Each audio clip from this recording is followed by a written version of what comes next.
우리 성경 말씀 봅니다. 말씀은 출애굽기 36장. 출애굽기 36장.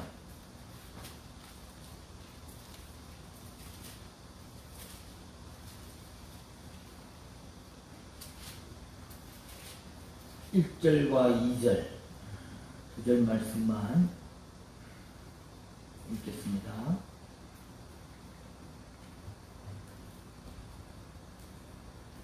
같이 한번 봉독합니다. 부살렐과 오홀리압과 및 마음이 지혜로운 사람 곧 여호와께서 지혜와 총명을 부으사 성소에 쓸 모든 일을 할 줄 알게 하신 자들은 모두 여호와께서 명령하신 대로 할 것입니다. 모세가 부살렐과 오홀리압과 및 마음이 지혜로운 사람 곧 그 마음에 여호와께로부터 지혜를 얻고 와서 그 일을 하려고 마음에 원하는 모든 자를 부르매. 아멘. 오늘 여기 본문에 부살렐과 오홀리압이 나오는데요. 그들의 참 가문, 하나님이 참 성막 건설을 위해서 참 예비한 사람들이 아닌가 하는 것은 그들의 가정을 보면 참 우리가 알 수 있는데요. 부살렐은 누구냐면 홀의 손자예요. 여러분 홀이 누굽니까? 모세. 아론과 홀. 그렇죠. 홀이 아니고 홀.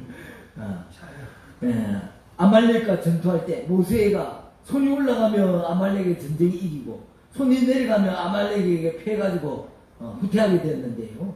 그 모세의 기도하는 손을 양쪽에서 잡아주던 사람. 한쪽은 아론이고 한쪽은 훌이죠. 그래서 이 훌의 손자가 바로 부살렐이에요. 그래서 이 훌은 그 뜻이 흰 세마포라는 뜻입니다. 아주 거룩한 것을 지향하는 그런 뜻으로 훌이라는 이름을 지었죠. 그리고 그 훌의 아들 우리야, 그러니까 부살렐의 아버지는 우리라는 이름인데요. 우리야라고 말하기도 하는데 그 뜻은 하나님은 나의 빛이다 하는 그런 뜻입니다. 그리고 부살렐은 하나님의 보호 아래 있다 하는 뜻이죠. 그러니까 이름이 다 보면은 하나님 안에, 하나님 아래, 그런 어떤 하나님의 보호하심 이런 의미를 가지고 있는 것이죠. 그리고 또 오홀리압은 하나님은 장막이시다. 내 장막이다. 그래서 그 아버지 아이사막은 섬기는 형제 이런 의미를 가지고 있어요. 그러니까 이 가정은 참 하나님 나의 장막이고 또 형제들을 섬기고 뭐 이런 가정이었던 것을 우리가 그 이름을 통해서 알 수가 있는 것이죠. 참 사람이 보면은 자기 이름값을 하는 사람이 있고 참 이름값을 못하는 사람이 있어요. 저는 제 이름은 이제 목사님이 지어주신 이름인데요. 거룩할 승자에다가 가질 지자, 거룩함을 가진다. 그러다 보니까 늘 그래도 한 번씩은 이름을 자기 이름을 생각하게 돼. 내 뜻을 생각하게 돼. 그래서 내가 뭐 거룩하게 그렇게 살지는 못하지만은 그래도 그 이름에 좀 부끄럽지 않게 자꾸 이름을 생각하게 되니까 좀 이제 그런 부분이 있는 것이죠. 우리 강집사님도 제자 중자에서 찬자 형자로 바꿨잖아요. 요즘 코로나 때문에 우리가 찬양 인도를 못하지만 그래도 교회에서 찬양으로 섬기고 또 기도원에서 찬양으로 섬기고 또 교회에서도 찬양하고 이름값을 하는 사람이 있고 이름값을 못하고 사는 사람이 있는 거예요. 어떤 사람 보면 이름 들어보면 이름이 성경이나 성경, 이 성경. 이야, 그래서 나는 크리스찬이냐고 하니까 크리스찬에서 안 믿는다고. 그 이름 왜 성경이라고 지었을까? 뭐 하여튼 우리가 보면 은혜, 은혜. 야, 이 은혜라는 이름은 쉽게 볼 수가 없는데 보면은 또 어떤 사람은 예수 믿다가 은혜가 다 떨어져가지고 예수 안 믿는 사람도 있고 그런 걸 보면은 참 우리가 하나님 앞에서 자기 이름값만 잘해도 참 이 땅에서 귀하게 하나님 영광 돌리고 인정받는 삶을 살게 될 줄 믿습니다. 오늘 다 자기 이름을 한번 생각해 보면서 내가 이름값을 하면 좀 살자. 우리 같이 한번 해보자. 이름값을 하며 살자. 이름값을 자기 이름값을 좀 하면서 우리 이준혁 청년은 중글 준자에다가 빛날 해지한데 참 위대한 인물이 되어가지고 빛을 내고 하나님 영광 돌리고 우리 이름값을 좀 다 할 수 있으면 좋겠습니다. 자, 그렇게 해서 또 이제 그들의 가정이 하나님 보호 아래 또 장막 아래 머물고자 하는 그런 의미를 가진 그런 가문에서 하나님이 탁 택해가지고 그들을 하나님 성막을 짓는데 사용하시는 것이죠. 뭐 우리식으로 표현한다면 주님 안에잖아. 우리 가정은 주님 안에 산다. 그런 딱 모토를 가지고 있다는 것을 우리가 그 이름에서 알 수가 있는 것입니다. 자, 이렇게 하나님은 하나님 안에 살려고 하는 사람을 택하셔가지고 주의 일에 사용하시는 줄 믿습니다. 주님 안에 하나님 안에 살려고 하는 사람에게 능력도 주시고 재능도 주시고 그런 것을 주셔서 하나님이 하나님 일꾼으로 사용하시는 것이죠. 자, 우리 1절 아까 한번 읽었지만 또 같이 한번 상기하는 의미에서 한번 같이 읽겠습니다. 브살렐과 오할레압과 및 마음이 지혜로운 사람 곧 여호와께서 지혜와 총명을 부으사 성소에 쓸 모든 일을 할 줄 알게 하신 자들을 모두 여호와께 명령하신 대로 할 것입니다. 하나님께서 일꾼들을 택하셔가지고 그 일꾼들을 부르셨어요. 재능을 주셔가지고 그냥 막 부르시는 게 아니고 할 수 있는 힘과 능력과 재능과 지혜를 주셔가지고 일꾼으로 세우신다는 것이죠. 자, 그러니까 참 하나님이 주신 재능을 우리 은사를 우리가 다 있는데 그것이 쓰임받기를 간절히 원합니다. 참 쓰임을 받지 못한다. 또 자기가 쓰자고 부르시는데 거기에 순종하지 못한다. 그래서 은혜를 다 묻어두버려요. 자, 한 달란트 묻은 종에게 뭐라고 그랬습니까? 악하고 게으른 종이라고. 묻어두라고 주신 은사가 아니에요. 묻어두라고 주신 재능이 아닌 것입니다. 여러분, 세상 일도 묻어두는 사람이에요. 그거에 쓰임을 받지 못하는 사람이에요. 그런 사람이 있는가 하면 작은 것이라도 도전해가지고 자꾸 쓰임 받으려고 자꾸 그 일을 도전하는 거예요. 여러분, 어떤 사람이 비전이 있겠습니까? 못해도 도전해보는 사람이 비전이 있는 거예요. 그 사람이 그냥 한 10번 시도해가지고 하나만 잘 걸려도 그 사람이 성공하는 겁니다. 그런데 재능을 10가지를 주셔도 한 가지도 못 쓰고 있어요. 도전하지 않는 것이죠. 쓰임받지 않아요. 세상 일도 그럴진데 주의 일은 하나님 앞에 무조건 쓰임받는 것이 복된 것입니다. 아멘. 작은 일이든 큰 일이든 내가 주의 일에 쓰임받는다는 것이 얼마나 귀하고 얼마나 좋은 일인가, 이것을 알아야 되는 것이죠. 자, 오늘 우리는 내가 받은 은사가 있음에도 은사가 뭔지도 알지도 못할 뿐만 아니라 알아도 쓰임받지 못하고 있는 것. 왜 그게 순용되지 못하는가? 그냥 참 안타깝게 생각하고 한 달란트 묻어둔 사람하고 똑같은 거예요. 쓰임받지 못하는, 순용하지 못하는. 그럼 나중에 하나님 앞에 듣는 얘기는 세상 일로만 막 바쁘게 세상 일에 열심히 살았는데 하나님 일에는 전혀 쓰임받지 못하고, 아이고 하나님, 나는 하나님께서 마음이 좀 아주 굳은 분인 줄 알고 내가 겁이 나가지고 이렇게 묻어뒀습니다. 핑계가 됩니까 그게? 핑계가 안 되는 거예요. 나중에 하나님 앞에 가면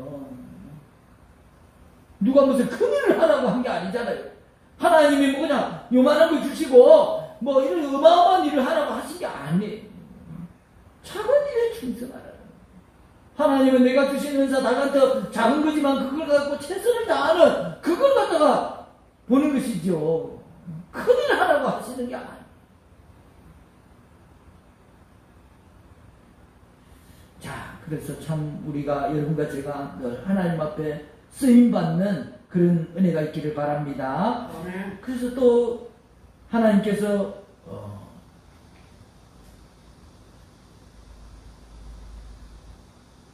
올리아가 및 마음이 지혜로운 사람 곧 여호와께서 지혜와 총명을 부어사 성소에 쏠 모든 일을 할 줄 알게 하신 자들은 모두 여호와께서 명령하신 대로 할 것이니라. 자, 그리고 2절 마지막에 보면은 일을 하려고 마음에 원하는 모든 자를 뭐 했다고 그랬습니까? 불렀다고 그랬어요. 자, 그러니까 하나님의 부르심이 있는 것이죠. 여러분, 올리아가 이 모든 자들이 다 하나님이 재능도 주시고 능력도 주시고 할 만한 그런 지식도 주시고 다 주셨어요. 또 물품도 다 준비가 되어 있잖아요. 건축을 하기 위한 모든 것이 다 준비되어 있습니다. 사람도 준비되어 있고 그만한 기술도 하나님이 다 지혜를 주시고 준비되어 있는데 그러나 할 수 없어요. 뭐가 있어야 됩니까? 부르심이죠. 부르심. 소명이 있어야 되는 것입니다. 여러분, 주의 일은 그냥 똑똑하다고 할 수 있는 게 아닙니다. 뭐 대학 교수라고 해서 할 수 있는 게 아니에요. 세상에서 성공했다고 교회에서도 할 수 있는 게 아니에요. 뭐가 있어야 됩니까? 소명이 있어요. 부산을고 올리아에게 이미 하나님께서 재능을 다 주셨어요. 반주자 피아노 잘 친다고 해서 반주자 세우는 게 아닙니다. 재능이 있다고 해서 쓰는 게 아닙니다. 소명을 주셔야 됩니다. 소명을. 내가 하나님 앞에 소명받는 소명이 있어야 돼요. 어떤 사람이 저 목회자가 되고 싶습니다. 그래서 신학교를 가고 싶은데 가고 싶다고 가는 거 아니에요. 내가 세상에서 이렇게 대학 교수도 하고 이렇게 학벌이 좋고 박사학위도 있는데 내가 신학 공부를 해서 하나님은 그 박사학위 가지고 사람 수 부르시는 하나님이 아니에요. 뭔가 필요한 재능을 주셨겠죠. 주의 일에는 소명이 있어야 됩니다. 부르심이 있어야 됩니다. 그래서 참 그 목회자의 길은 하나님께서 그래서 우리가 물어보죠. 너 당신 소명 받았습니까? 하고 물어봅니다. 하고 싶다고 하는 게 아니고 소명을 받아요. 자기가 가고 싶지 않는데도 갈 수밖에 없는 그런 부르심입니다. 세상의 모든 것, 모든 물질과 또 모든 영광과 모든 걸 다 내려놓고 갈 수밖에 없는 부르심입니다. 부인할 수 없는 부르심입니다.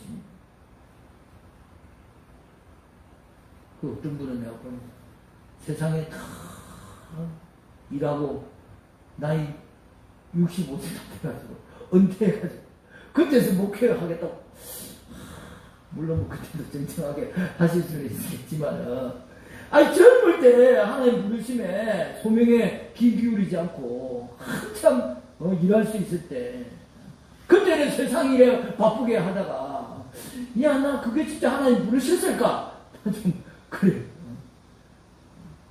물론 그거는 본인만이 알 수 있는 것이지만 자, 참 하나님께서 이렇게 능력을 주시고 지혜를 주시고 모든 것이 다 갖추어져도 최종 가장 중요한 건 소명이다. 부사렐과 올리아가 마음에 원하는 자들과 다 모든 게 준비됐는데 마지막에 그들을 부르셨다. 그러니까 주의 일은 세상 일과는 다릅니다. 하나님께서 주도권을 가지고 하나님께서 인간의 생각으로 인간이 경영하는 것이 아니고 하나님이 경영하는 거예요. 내 위에 회장님이 따로 있는 것입니다.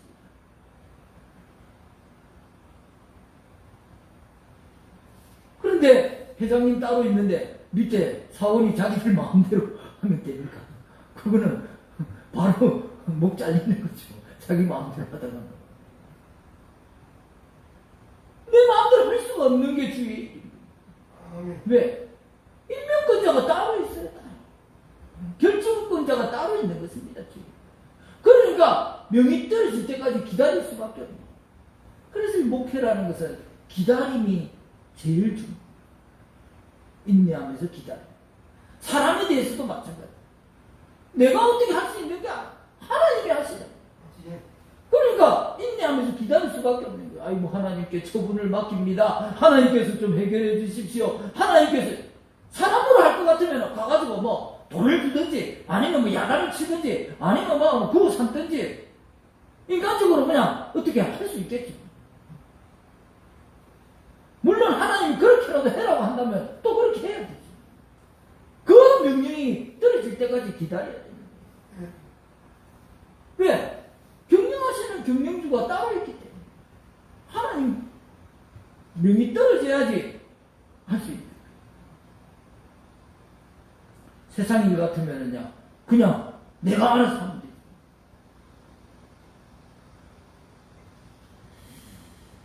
자, 이 성막을 건설하는 일에는 사실은 그 당시로서도 굉장한 정교한 기술이 필요했습니다. 모든 등잔대를 만든다든지 법궤를 만든다든지 이런 다 정교한 기술이 필요했어요. 그래서 하나님이 기술을 알 수 있도록 만들어 주셨다고 했어요. 부사엘과 오홀리압이 원래부터 거기에 뭐 그런 세공 기술이 있는 사람이 아니고 하나님이 지혜를 주셔가지고 이게 원래부터 깨달아지고 그 일이 막 손에서 뭐 전문가처럼 막 만져지는 거예요. 되는 거예요. 기술을 주셨다고 그랬어요. 참 놀랍죠. 일을 할 줄 알게 하신 자들. 야, 이게 참 놀랍잖아요. 세상 일은 다 학습 과정이 필요합니다. 그것도 그냥 뭐 조금 해가지고 금방 알아지는 게 아니고 뭔가 이렇게 전문가의 일이라는 거는 오랫동안 숙련해가지고 거기서 전문가가 이렇게 경험이 쌓여야만이 그 일을 할 수 있는 거예요.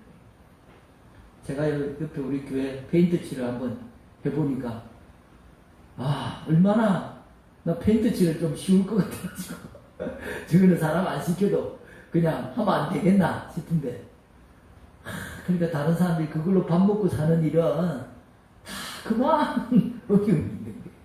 한 번 칠해가지고는 뭐 택도 없고 또 칠하고 또 물을 어떻게 탔냐에 따라서 또 이게 다르고 또 색깔을 갖다가 내는 게 이게 보통 어려웁니다. 자, 그러니까 하나님이 이런 부사엘에게 또 오홀리압에게 기술을 주셨어요. 재능을 주셨어요. 그 일을 모르는 사람인데 그 일이 알아지도록 만드셨어요. 하나님의 놀라우신 은혜인 것이죠. 여러분, 하나님은 기술을 주셔서 그걸 통해서 재능을 주셔서 영광을 받으시는 하나님이신 줄 믿습니다.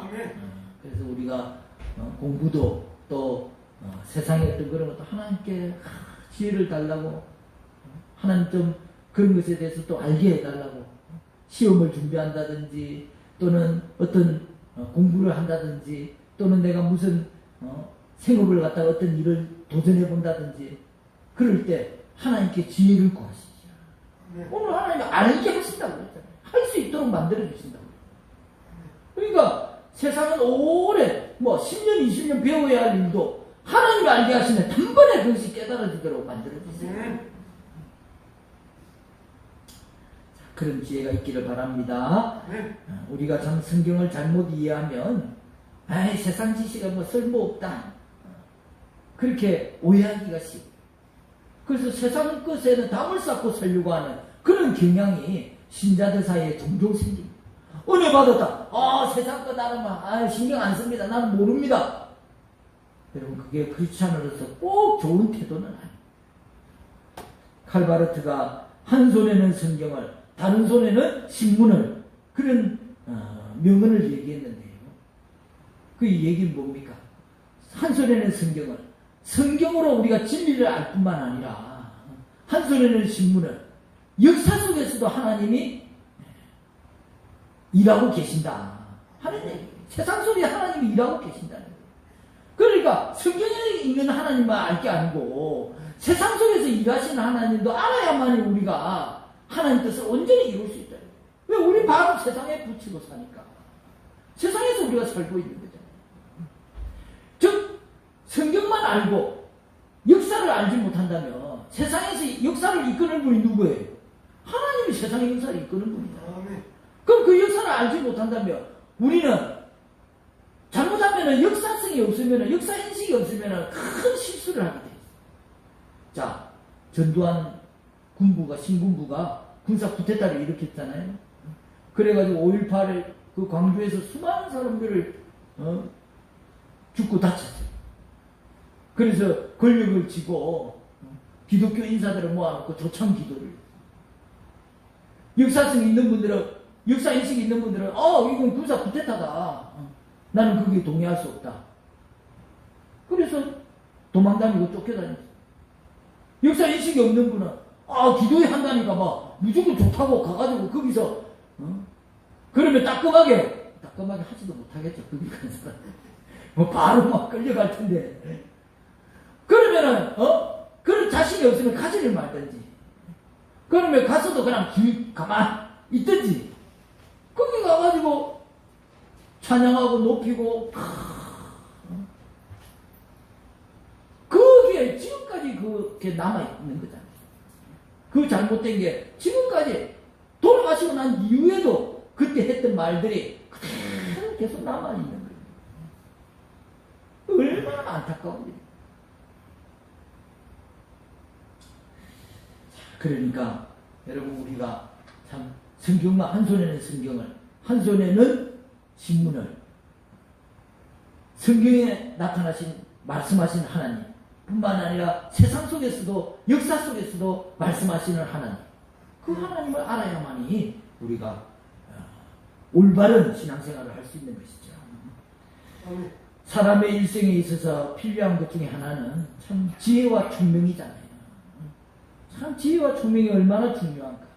특히 어려울 때, 힘들 때, 위기가 있을 때 지혜가 있는 사람은 그 지혜를 통해 가지고 그 위기를 잘 넘겨.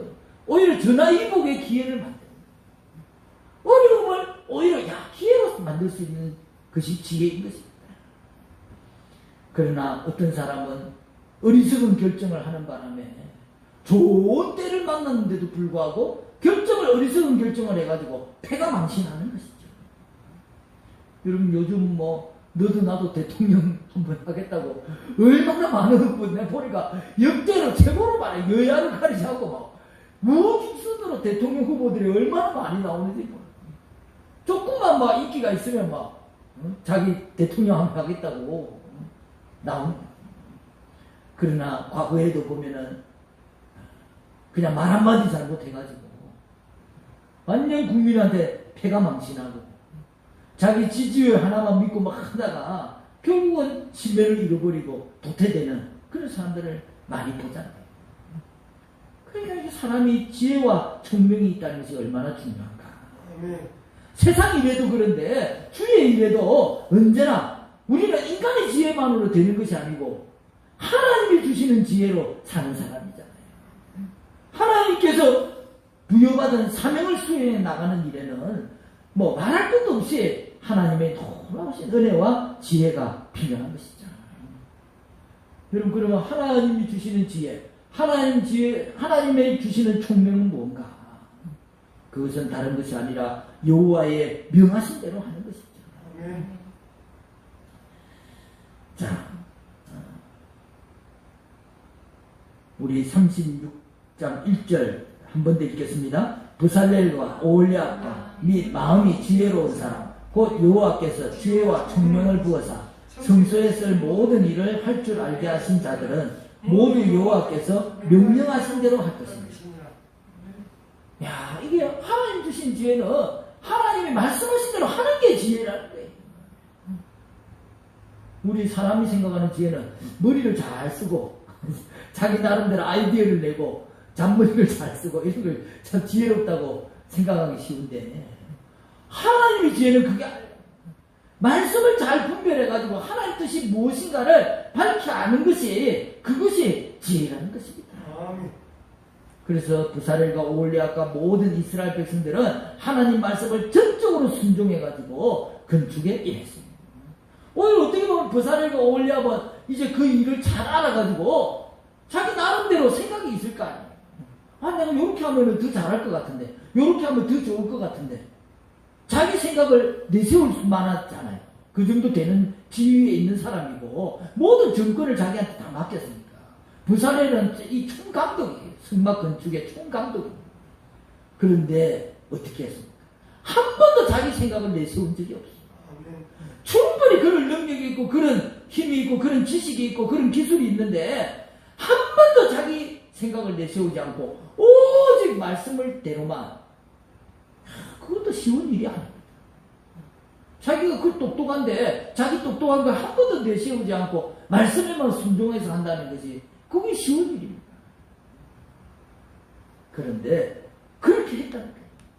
그리고 그게 바로 하나님께서 지혜롭다고 칭찬하시는 사람의 모습인 것이죠. 하나님의 종의 모습인 것입니다.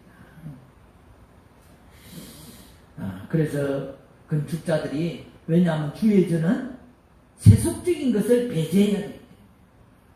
세상적인 것이 주님 안에 들어와서 주의 일에 섞여서는 안 되니까. 그러니까 하나님 말씀대로 하기 위해서 최선을 다해서 애를 쓰고 노력하는 것이죠. 여러분, 하나님께서는 우리 몸을 성전 삼으시겠다고 했습니다. 그럼 우리도 주의 전이잖아요. 나도 성전입니다. 나도 하나의 작은 성전입니다. 그렇다면 내가 성전으로 지어져 가야 되는데 우리는 완성된 성전은 아닙니다. 오늘도 우리가 부족한 부분이 있고 아직도 내가 정말 깨어져야 할 부분이 있고 새롭게 만들어져야 할 부분이 있고, 우리 지금 뒤에 이제 건물이 아주 아름답게 페인트 칠이 됐는데 저렇게 보완하고 또 고쳐야 될 점이 아직 우리한테 많이 있는 것이죠. 여러분, 그렇다면은 내 삶을 끌고 가는 하나님의 말씀이 있어야 돼요. 부산에 오려고 성전을 건축하는데 딴 걸로 건축한 게 아니고 하나님 말씀대로 행했다고, 명하신 대로 행했다고. 그럼 우리도 작은 성전으로서 하나님 앞에 지어져 가는데 성전이 되려고 하면 말씀이 있어야 됩니다. 내가 따라야 할 말씀이, 명령대로 했다고 그랬잖아요. 그럼 명령이 있어야죠. 명령이 없는데 내 마음대로 하면은 그거는 자기 마음대로 하는 거지, 자기 생각대로 하는 거지, 하나님 뜻대로 하는 게 아니잖아요. 즉 명령이 있어야 되는 것입니다. 그 명령은 뭡니까? 하나님 말씀입니다. 여러분과 저를 끌고 가는, 성전되게 하는 하나님 말씀이 있느냐, 명령이 있느냐를 한번 살펴보시기 바랍니다. 오늘 명령 없이 신앙생활 하는 사람들이 많아요. 여러분, 장군이 명령 안 했는데 병사가 총 들고 막 뛰어나가면 그거는 아무리 자기 딴에는 잘한다고 나간 거지만 그거는 작전이 없는데 자기 혼자 뛰어나가면 그거는 뭐 천방지축이고, 그거는 장군의 그 통제권 안에서 벗어난 거예요. 작전 실패입니다. 작전 실패. 그러니까 명령이 있어요. 명령에 따라서 움직입니다. 그러니까 오늘 우리는 하나님의 명령 곧 말씀이 있어요. 그러므로 오늘 내가 주의 일을 한다, 신앙생활을 한다 할 때 나를 이끌고 가는 말씀, 물론 특별하게 다른 때에 나에게 주시는 말씀, 또 주일날 설교를 통해서 또는 성경을 읽다가 주시는 말씀도 있겠지만, 그래도 그리스도인이라면 내 생애를 끌고 가는 말씀이 있어야 될 거 아니에요. 뭔가 기둥을 세우는, 기둥이 서야 그 위에 뭐라도 얹죠. 기둥도 없는데 얹는다고 하는 것은 있을 수가 없잖아요. 내 생애를 끌고 가는, 나를 지탱해주는, 그리고 확실하게 믿어지는 이 말씀과는 나는 목에 칼이더라도 난 부인할 수가 없다. 왜? 이거는 뭐 틀림없는 하나님 말씀이고, 이거는 틀림없이 하나님께서 나에게 주신 말씀이다. 저는 임마누엘이 내게 주신 하나님 말씀입니다. 하나님이 나와 함께 하신다. 그거는 목에 칼이더라도 부인할 수가 없고, 어디서든 간증할 수밖에 없고, 그게 저의 인생을 끌고 가는, 또 내 인생의 기둥이고 내 신앙의 기둥. 그러니까 뭔가 나를 끌고 가는 말씀 하나쯤은 있어야 돼요. 확실히 믿어지는 말씀, 부인할 수 없는 말씀. 여러분, 그게 있어야 명령이 있는 거예요. 그러니까 주의 군사도 될 수 있는 거죠. 명령이 있어야 군사가 되는 거지, 명령도 없는데 무슨 군사가 됩니까? 말씀이 있어야 성전이 세워지는 게 말씀대로 따라서 성전을 짓는 것입니다. 네. 자, 여러분과 제가 이런 정말 말씀이 있기를 바랍니다. 아멘. 만일에 아직 내가 그런 말씀, 하나는 아직 도전되는 말씀이 없다면 하나님 앞에 구하십시오. 네. 내게 말씀하십시오. 내가 따르겠습니다. 하나님 말씀이 있어야 따를 수 있는 거죠. 자, 오늘 이렇게 말씀을 사랑하고 지키는 자들에게 형통함과 평탄의 길을 약속하신 이유가 무엇입니까? 말씀 지키는 자는 하나님이 형통케 하실 줄 믿습니다. 아멘. 왜? 그게 성전을 짓는 거기 때문에. 내가 성전되는 방법이기 때문에. 성전을 짓겠다는데 하나님이 안 도와주시겠어요? 그러니까 내가 말씀대로 살려고 하면 하나님의 거처, 성전은 하나님이 거하시는 곳이잖아요.